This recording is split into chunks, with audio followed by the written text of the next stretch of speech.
Surplus capital मेथडचा 8वा problem आज आपण घेतोय.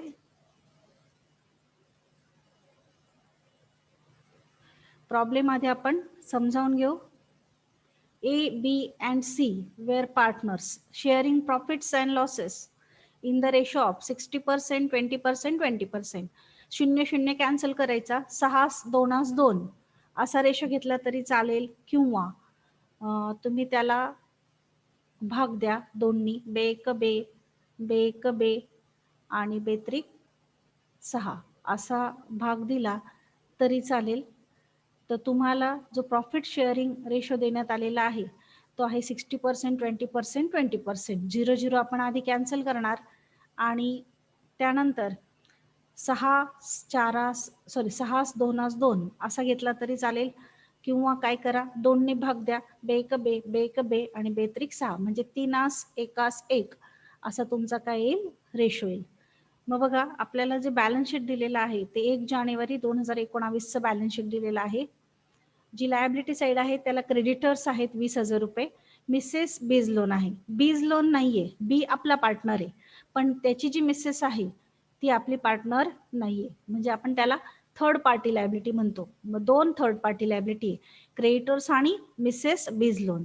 जेव्हा आपण पेमेंट करू तेव्हा क्रेडिटर्स आणि मिसेस बीज लोनला सोबत पैसे पेड करावे लागतील, कुणालाही आधी किंवा नंतर देता येणार नाही. जर इथे बीज लोन असतं समजा, तर आपण आधी क्रेडिटर्स पेड केले असते, नंतर बीज लोन पेड केलं असतं. पण आता इथे मिसेस बीज लोन आहे, मिसेस बीज लोन म्हणजे ही थर्ड पार्टी लायबिलिटी, म्हणून दोघांना सोबत पैसे पेड करायचे. त्यानंतर प्रॉफिट अँड लॉसचा क्रेडिट बॅलन्स आलाय. क्रेडिट बॅलन्स म्हणजे हा प्रॉफिट आहे, आणि इकडे ऍसेट साईडला पण प्रॉफिट अँड लॉसचा बॅलन्स आहे, पण तो डेबिट बॅलन्स आहे म्हणजे लॉस आहे. जो क्रेडिट साईडचा असतो म्हणजे लायबिलिटी साईडचा असतो, जो क्रेडिट बॅलन्स असतो तो ऍड करायचा, आणि जो ऍसेट साईडचा असेल डेबिट बॅलन्स तो लेस करायचा. कॅपिटल मधून त्यानंतर तिघांचं कॅपिटल दिलेलं आहे. एचं 45,000, बीचं 20,000 आणि सीचं 10,000. इकडे ऍसेट साईडला कॅश न देता कॅश ॲट बँक सांगितलंय, म्हणजे बँकचं कॉलम घ्यावं लागेल आपल्याला. कॅश नाव न देता बँक नाव द्यावं लागेल कॉलमला. त्यानंतर पुढे सांगितलंय, on dissolution it was decided to distribute cash as and when available in their due order. जसे जसे पैसे येतील तसे तसे आपल्याला काय करायचंय, पेमेंट करायचंय. आणि 3 कॉलम दिलेले आहेत, डेट, बुक व्हॅल्यू आणि मार्केट व्हॅल्यू. आता 2 व्हॅल्यू आहेत. जर इथे बुक व्हॅल्यू आणि एक्सपेन्सेस असते तर आपण एक्सपेन्सेस मायनस केले असते, पण बुक व्हॅल्यू आणि मार्केट व्हॅल्यू असेल तर आपल्याला त्यातली जी कमी असेल ती घ्यावी लागेल. मग पहिला जो हप्ता आहे त्यातले 17,370 आणि 11,000 यातले 11,000 कमी, मग आपण 11,000 घेऊ. त्यानंतर 11,940 आणि 7,000 यातले 7,000 कमी आहे, मग आपण 7,000 घेऊ. 23,190 आणि 17,000 यातले 17,000 कमी आहे, मग आपण 17,000 घेऊ. आणि 40,500 आणि 34,000 कमी आहे, म्हणून आपण 34,000 घेऊ. म्हणजे आपण इन्स्टॉलमेंट घेणार आहोत किंवा रिअलायझेशन घेणार आहोत ते आपण हे घेणार आहोत, 11,000, 7,000, 17,000 आणि 34,000. त्यानंतर रिअलायझेशन एक्सपेन्सेस प्रोव्हाइड केलेत म्हणजे प्रोव्हिजन केलेली आहे 2,000ची, बट ऍक्च्युअल इन्कर्ड कधी झाले, 28 एप्रिलला 1,000 रुपये. म्हणजे आपण सुरुवातीला 2,000 रुपयाची तरतूद करणार, कॅशमधून आपण 2,000 रुपये बाजूला काढणार, आणि त्यानंतर शेवटच्या हप्त्यामध्ये 1,000 खर्च झाला म्हणून राहिलेले 1,000 रुपये ऍड करून घेणार आहोत. मग आपल्याला 2 स्टेटमेंट काढायचे आहेत. त्यातलं पहिलं जे स्टेटमेंट आहे ते आपण सरप्लस कॅपिटलचं काढतो. ते स्टेटमेंट आखा. त्यासाठी कॉलम करा, particular A rupees, B rupees आणि सी रुपीज.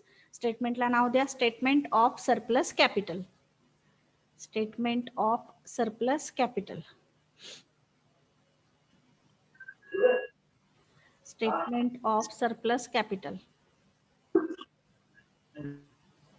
कोणीही आपला माईक चालू करू नका. कॅपिटलचे बॅलन्सेस घ्या. Capital as per balance sheet, एचं कॅपिटल 45,000, बीचं कॅपिटल 20,000 आणि सीचं कॅपिटल 10,000. त्यानंतर ऍड प्रॉफिट अँड लॉस अकाउंटचा क्रेडिट बॅलन्स 3-1 मध्ये आपण वाटणार आहोत, जो आपल्याला लायबिलिटी साईडला दिलेला आहे. लायबिलिटी साईडला जो बॅलन्स दिलेला आहे तो आपण 3 1 मध्ये वाटणार आहोत. 6,000 रुपये आहे तो. 6,000ला आपण 5ने भाग दिला. 5 1 5, खाली उरला 1 5 2 10, 1,200 रुपयाचा एक भाग आहे. म्हणून सी ला 1,200, बी ला 1,200 आणि ए ला 1200 गुणिले 3, 3,600 रुपये. ऍड करा. एचं कॅपिटल आलं 48,600, बीचं आलं 21,200, सीचं आलं 11,200.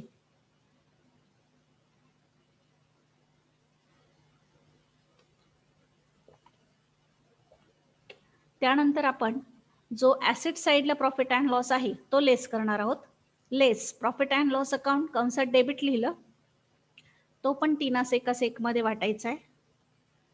त्यांच्या प्रॉफिट शेअरिंग रेशोमध्ये तो होता 1,000 रुपये. 1,000ला 5ने भाग दिला. 5 2 10, 200 रुपयाचा एक भाग. 200 सी ला, 200 बी ला आणि ए ला 3 भागांसाठी 600 रुपये. लेस करा.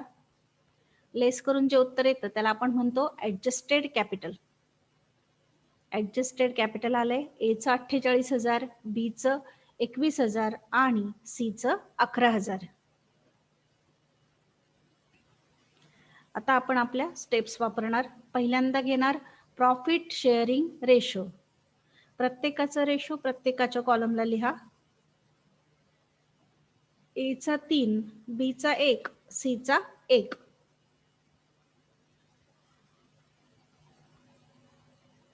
एचा 3, बीचा 1 आणि सीचा 1.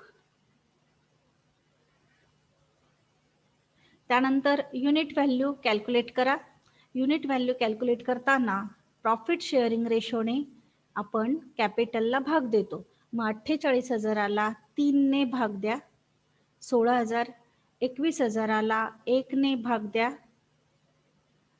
21,000ला 1ने भाग द्या, 21,000 आणि 11,000ला 1ने भाग द्या, 11,000. आपण युनिट व्हॅल्यू कॅल्क्युलेट केली. ऍडजस्टेड कॅपिटलला प्रॉफिट शेअरिंग रेशोने भाग दिला. 48,000ला 3ने, 21,000ला 1ने भाग दिला आणि 11,000ला 1ने भाग दिला. आता या तीनही युनिट व्हॅल्यू मधली जी युनिट व्हॅल्यू कमी असेल तिला आपण मार्किंग करतो. मग 11,000 सी ची युनिट व्हॅल्यू कमी आहे, तिला मार्किंग करा. चौकोन करा, गोल करा, कंस करा, काहीही करा, आपल्याला समजण्यासाठी आहे. आता प्रपोर्शनेट कॅपिटल कॅल्क्युलेट करायचं. प्रपोर्शनेट कॅपिटल कॅल्क्युलेट करताना 11,000ने प्रत्येकाच्या रेशोला गुणायचं. मग 11,000 गुणिले 3, 33,000. 11,000 गुणिले 1, बीच्या कॉलमला 11,000. 11,000 गुणिले 1, सीच्या कॉलमला 11,000.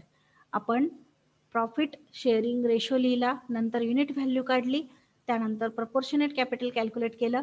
जो आपण बेस घेतला होता 11,000 रुपये कमी युनिट व्हॅल्यू असलेला, त्याने प्रत्येकाच्या रेशोला गुणलं आणि प्रपोर्शनेट कॅपिटल कॅल्क्युलेट केलं. आता वजाबाकी करायची. 48,000 जे ऍडजस्टेड कॅपिटल आहे त्यातून 33,000 रुपये वजा करा. त्याला म्हणतो आपण सरप्लस कॅपिटल. 15,000 रुपये आलं. बीचं 21,000 आहे, त्यातून 11,000 वजा करा, 10,000 आणि 11,000तून 11,000 गेले नील. सरप्लस कॅपिटल दोघांच्या कॉलमला आलं. एच्या कॉलमला 15,000 आणि बीच्या कॉलमला 10,000. त्यानंतर ह्या दोघांमधून एक सरप्लस काढायचा आहे आपल्याला, म्हणून परत त्याच 3 स्टेप वापरायच्या. पुन्हा घ्या प्रॉफिट शेअरिंग रेशो. एचा 3, बीचा 1. त्यानंतर घ्या युनिट व्हॅल्यू. 15,000ला 3ने भाग द्या, 5,000. 10,000ला 1ने भाग द्या, 10,000. आता प्रपोर्शनेट कॅपिटल काढण्यासाठी दोघांमधली ज्याची युनिट व्हॅल्यू कमी असेल त्याला मार्किंग करा. एची युनिट व्हॅल्यू कमी आहे 5,000 रुपये, तिला मार्किंग केलं. 5,000ने 3ला गुणा, 5,000ने 1ला गुणा. प्रपोर्शनेट कॅपिटल कॅल्क्युलेट करा. 5,000 गुणिले 3, 15,000. 5,000 गुणिले 1, 5,000. वजाबाकी करा. सरप्लस कॅपिटल मधून प्रपोर्शनेट कॅपिटल मायनस करा. 15,000तून 15,000 गेले नील. 10,000तून 5,000 गेले 5,000. हे आलं अल्टिमेट सरप्लस कॅपिटल. जेव्हा आपण पार्टनरला पैसे पेड करू तेव्हा आधी आपण बी ला पैसे देणार 5,000 रुपये, त्यानंतर ए आणि बी ला देणार. ए ला 15,000 द्यायचे, बी ला 10,000 द्यायचे. पण 10,000 5,000 आधीच दिलेत, मग ते मायनस करायचे, म्हणजे 15,000 आणि 5,000 देणार आणि त्यानंतर उरलेले पैसे ऑल पार्टनरला त्यांच्या प्रॉफिट शेअरिंग रेशोमध्ये देणार. इथे आपलं पहिलं स्टेटमेंट कंप्लीट झालं. आता दुसरं स्टेटमेंट आखा. दुसऱ्या स्टेटमेंटसाठी जेवढ्या लायबिलिटीज आहेत तेवढे कॉलम करतो आपण. Statement of distribution of cash, column करा particular, bank rupees, creditors rupees, Mrs B's loan rupees, कॅपिटलमध्ये ए, बी आणि सी.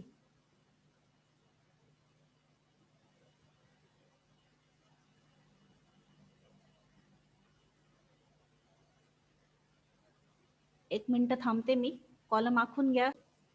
आधी आपण सर्व बॅलन्सेस घेणार, सर्व कॉलमचे बॅलन्सेस. इथे 2019 लिहून टाकले आपण बॅलन्स शीटची तारीख. Balances as per balance sheet. बँकेचा जो बॅलन्स आहे, बॅलन्स शीट बघूया आपण. बघा 17,000 रुपये आहे. क्रेडिटर्स 20,000, बीज लोन 10,000, कॅपिटल पोस्टिंग करणार. जे बॅलन्सेस आहेत त्यानुसार आपण सर्व बॅलन्सेस पोस्टिंग करतोय. बँकेच्या कॉलमला घेतले 17,000, क्रेडिटर्स 20,000, मिसेस बीज लोन 10,000, एचं कॅपिटल 45,000, बीचं कॅपिटल 20,000 आणि सीचं कॅपिटल 10,000. आता पुन्हा प्रॉफिट अँड लॉसचा क्रेडिट बॅलन्स ऍड करायचा, प्रॉफिट अँड लॉसचा डेबिट बॅलन्स लेस करायचा. ज्याप्रमाणे आपण पहिल्या स्टेटमेंटला केलेला आहे बघा, प्रॉफिट अँड लॉसचा क्रेडिट बॅलन्स ऍड केलाय, प्रॉफिट अँड लॉसचा डेबिट बॅलन्स लेस केलाय त्यांच्या प्रॉफिट शेअरिंग रेशोमध्ये वाटून. आता ऑलरेडी आपल्याकडे फिगर्स आहेत, ह्याच किमती आपण तिकडे घेणार आहे, परत परत वाटत बसायचं नाही. Add profit and loss credit balance 3,600, 1,200, 1,200, 6,000 रुपये होता. तो आपण 3-1 मध्ये वाटला, 5ने भाग दिला आणि 3-1 मध्ये वाटला. ऍड करून घ्या अगोदर. 48,600, 21,200, 11,200. त्यानंतर प्रॉफिट अँड लॉसचा डेबिट बॅलन्स लेस करा कॅपिटलमधून. 600, 200 आणि 200 वजाबाकी करून 48,000, 21,000 आणि 11,000 रुपये कॅपिटलचा बॅलन्स आला. आपण आधी बॅलन्सेस घेतले, त्यानंतर प्रॉफिट अँड लॉसचा क्रेडिट बॅलन्स ऍड केला कॅपिटलमध्ये, प्रॉफिट अँड लॉसचा डेबिट बॅलन्स लेस केला कॅपिटलमधून. आपले कॅपिटलचे बॅलन्सेस आले 48,000, 21,000 आणि 11,000. आपल्याकडे सुरुवातीची कॅश आहे 17,000 रुपये. आता ह्या 17,000तून आधी आपल्याला जी प्रोव्हिजन सांगितलेली आहे, तरतूद रिअलायझेशन एक्सपेन्सेसची, ती बाजूला काढायची आहे 2,000 रुपये, जी आपल्याला ऍडजस्टमेंटमध्ये सांगितलेली आहे. बघा ऍडजस्टमेंटमध्ये रिअलायझेशन एक्सपेन्सेस ओरिजिनली प्रोव्हाइडेड 2,000, ही प्रोव्हिजन आधी करायची आपल्याला. मग कॅश मधून लेस करा, लेस प्रोव्हिजन फॉर रिअलायझेशन एक्सपेन्सेस 2,000 रुपये. कॅश मध्ये बॅलन्स राहील आपला 15,000 रुपये. आता हे 15,000 रुपये आपल्याला द्यायचे क्रेडिटर्स आणि मिसेस बीज लोनला. मग दोघांची जर टोटल केली तर 20,000 आणि 10,000 30,000 होते.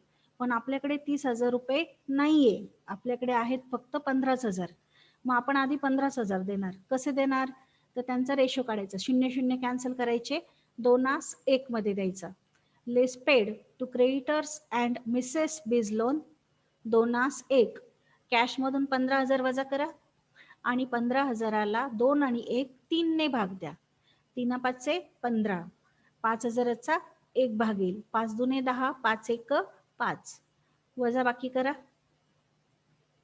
मी बॅलन्सेस पुढच्या स्लाइडवर घेतलेत म्हणजे कॅल्क्युलेशन करायला सोपं जाईल. तुम्ही इथपर्यंत लिहून घ्या.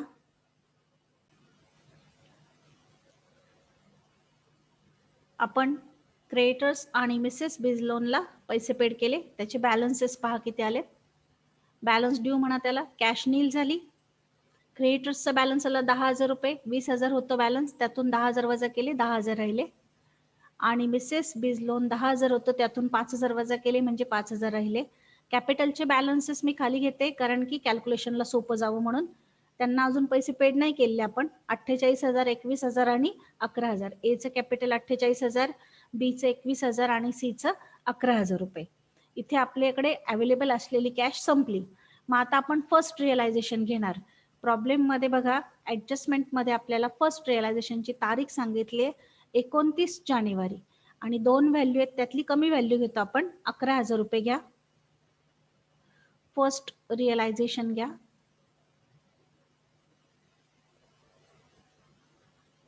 एकोणतीस जानेवारी फर्स्ट रिअलायझेशन 11,000. आता पुन्हा आपल्याला क्रेडिटर्स आणि मिसेस बिजलोनला पैसे द्यायचे. त्यांचे 15,000 होतात, आपल्याकडे 11,000 आहे. मग पुन्हा 2+1 मध्ये द्यावे लागतील. Less paid to creditors and Mrs B's loan कॅशमधून 11,000 वजा करा. 11,000ला 2 आणि 1 3 ने भाग द्या. 3 त्रिक 9, खाली उरले 2, 3 सक 18, खाली उरले 2, परत 3 सक 18, 3 सक 18 म्हणजे 3,666.66 चा एक भाग होतो. काय करायचं, राऊंडेड अप करायचं अशा वेळेला. मग 3,667 करायचे. 66.66 होतात ना एक भागासाठी, तर 67 करायचे.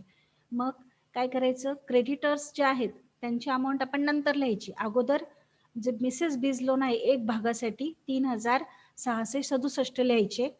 डबल जर केले तुम्ही 2 भागासाठी तर 1 रुपया वाढतो, म्हणजे इथे 34 होतात.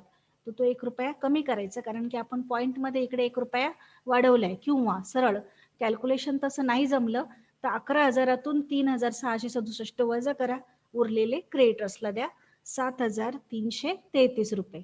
बॅलन्स काढा, कॅश नील होईल. 10,000तून 7,333 वजा करा 2,667. 5,000तून 3,667 वजा करा 1,333.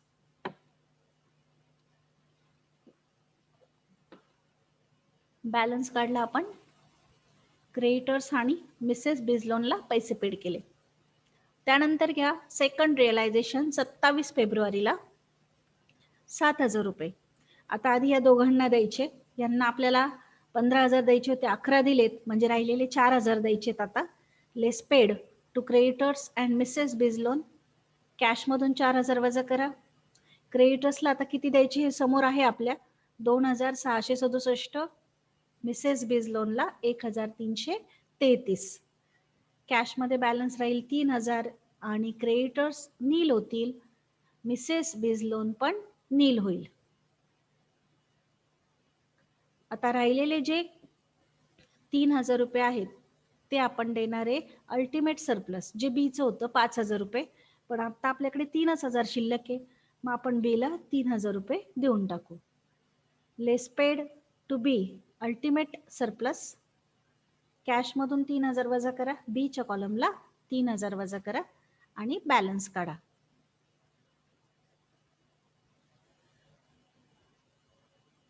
इथे मी नील दाखवते. आपण आधी क्रेडिटर्स आणि मिसेस बिजलोन नील केलं, त्यानंतर उरलेली कॅश 3,000 रुपये आपण कोणाला दिली, बीला, अल्टिमेट सरप्लस 3,000 रुपये, आणि त्याचा बॅलन्स काढला. बॅलन्स कॅश नील झाली. बीचा बॅलन्स आला 18,000. 21,000तून 3,000 वजा केले. आता पुढचं रिअलायझेशन घ्या 30 मार्च. थर्ड रिअलायझेशन कॅशमध्ये 17,000 रुपये. यातून आपल्याला अगोदर द्यायचे बीला, त्याचे राहिलेले 2,000 रुपये. लेस पेड टू बी कंसात अल्टिमेट सरप्लस, कॅशमधून 2,000 वजा करा आणि बीच्या कॉलमला 2,000 वजा करा. कॅशमध्ये बॅलन्स राहील 15,000 रुपये. बीचा बॅलन्स येईल आता 18,000तून 2,000 गेले म्हणजे 16,000 रुपये. बॅलन्स घ्या. पुढच्या स्लाइडला आल्यामुळे मी बॅलन्स ड्यू लिहिलंय. कॅश 15,000, एचा 48,000, त्याला अजून पैसेच नाही दिले. बीचा 16,000, सीचा 11,000, त्याला पण अजून आपण पैसे दिलेले नाहीये. त्यानंतर घ्या सरप्लस कॅपिटल पेड करायचे. सरप्लस कॅपिटल दोघांचे, एचं 15,000, बीचं 5,000, कारण बीचं 10,000 होतं ऑलरेडी, त्याला 5 पेड केलेत, मग राहिलेले 5,000 द्यायचे. दोघांना मिळून 20,000 पाहिजे, पण कॅश आपल्याकडे 15,000 आहे, मग त्यांच्या रेशोमध्ये देऊ 15,000 रुपये. लेस पेड टू ए अँड बी कंसात सरप्लस 3+1, 4 ने भाग द्या 15,000ला. 4 1 4, 4 3 12, खाली 3 उरतात, 4 7 28. परत पॉइंट मध्ये येणार आहे. आता नाही, पॉइंट मध्ये नाही, होल नंबर येतो. 3,750 रुपयाचा एक भाग येतो. 4 3 12, खाली उरले 3, 4 7 28, खाली उरले 2, 4 25 आणि 0. 3,750 रुपयाचा एक भाग, 3,750 गुणिले 3 केले 11,250 रुपये. वजाबाकी करा, कॅश नील होईल. 48,000तून 11,250 वजा करा, 36,750 रुपये. 16,000तून 3,750 वजा करा, 12,250 रुपये. सी ला आपण अजून पैसे दिलेले नाहीये. इथे आपली कॅश संपली, त्यामुळे आपण पुढचं रिअलायझेशन घेणार. चौथं, सी चे पैसे नाहीये पेड केले, 11,000 बॅलन्स आहे त्याचा. चौथं रिअलायझेशन म्हणजे फायनल रिअलायझेशन आहे. 28 एप्रिलला फायनल रिअलायझेशन 34,000 रुपये. आता हे शेवटचं रिअलायझेशन आहे. आपण सुरुवातीला 2,000 रुपये रिअलायझेशन एक्सपेन्सेससाठी बाजूला काढले होते, त्यातला 1,000 खर्च झाला. मग राहिलेले 1,000 रुपये इथे आधी ऍड करून घेऊ, नंतर पेमेंट करू. ऍड अनयुज्ड रिअलायझेशन एक्सपेन्सेस 1,000, कॅशमध्ये टोटल येईल 35,000 रुपये. आधी आपण आता जे सरप्लस कॅपिटल पेड करायचे राहिले ते देऊ. ए ला द्यायचे होते 15,000, त्याला आपण दिले 11,250 आणि बी ला द्यायचे होते 5,000, त्याला दिले आपण 3,750. उरलेला जो 5,000चा बॅलन्स आहे दोघांचा मिळून तो लेस करू. Less paid to A and B surplus 3,1. Cash मधून 5,000 वजा करा. ए ला 3,750, बी ला 1,250. तुम्ही 5,000ला 3,1 मध्ये वाटलं तरी चालेल, किंवा ए ला 15,000 द्यायचे होते, त्यातून 11,250 गेले म्हणजे 3,750. बी ला 5,000 द्यायचे होते, त्यातून 3,750 गेले म्हणजे 1,250. असं कॅल्क्युलेशन केलं तरी चालू शकतं. बॅलन्स काढू. कॅश मध्ये राहिले 30,000 रुपये. एचा बॅलन्स आला 33,000 रुपये. त्यानंतर बी चा आला 11,000 रुपये. मायनसचं चिन्ह नाही इथे, बॅलन्स आहे हा.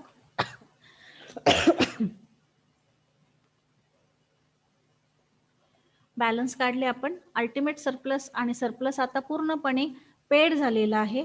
आता आपण उरलेले पैसे ऑल पार्टनरला देणार आहोत त्यांच्या प्रॉफिट शेअरिंग रेशोमध्ये. जेव्हा अल्टिमेट सरप्लस आणि सरप्लस पेड होतं तेव्हा बरोबर तीनही पार्टनर त्यांच्या रेशोमध्ये येतात. बघा आता 11,000 11,000 33,000 म्हणजेच 3,1 मध्ये आले. इथपर्यंतच आपलं कॅल्क्युलेशन बरोबर आहे. आता राहिलेले 30,000 रुपये आपण तिघांना देणार त्यांच्या प्रॉफिट शेअरिंग रेशोमध्ये. Less paid to all partner 3,1. कॅशमधून 30,000 वजा करा. 30,000ला 5 ने भाग द्या. एक भाग 6,000चा. ए ला 3 भागांसाठी 18,000, बी ला 6,000, सी ला 6,000. आणि आता शेवटी पैसे संपल्यानंतर जो राहतो तो असतो लॉस, म्हणून त्याला म्हणा रिअलायझेशन लॉस. कॅश नील झालेली आपली. 33,000तून 18,000 वजा करा 15,000, 11,000तून 6,000 वजा करा 5,000 आणि 11,000तून 6,000 वजा करा 5,000. बरोबर जो लॉस आहे तो देखील प्रॉफिट शेअरिंग रेशो मध्ये येतो. 3,1. 5 5, 5 5, 5 15. म्हणजे कॅल्क्युलेशन आपलं बरोबर आहे. इथे आपला सरप्लस कॅपिटल मेथडचा 8वा प्रॉब्लेम कंप्लीट झालेला आहे. कुणाचं लिहायचं राहिलं असेल तर मागच्या स्लाइड्स मी तुम्हाला दाखवते.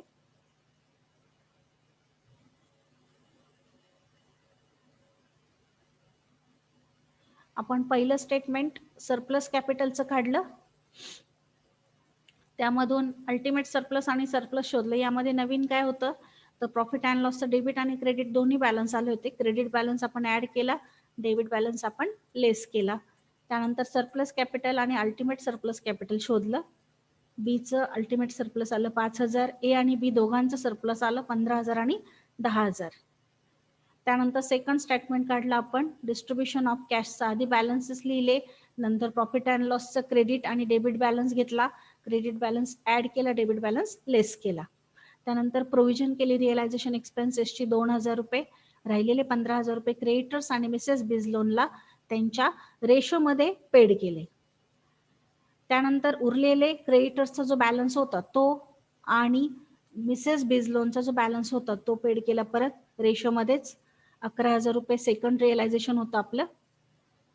त्यानंतर थर्ड रिअलायझेशन घेतलं 7,000चं. त्यातून क्रेडिटर्स आणि मिसेस बिझलोनचा राहिलेली बॅलन्सिंग फिगर पेड केली.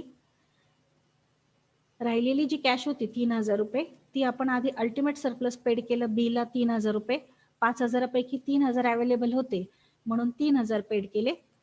त्यानंतर थर्ड रिअलायझेशन मधून आपण अगोदर अल्टिमेट सरप्लसचे राहिलेले 2,000 पेड केले.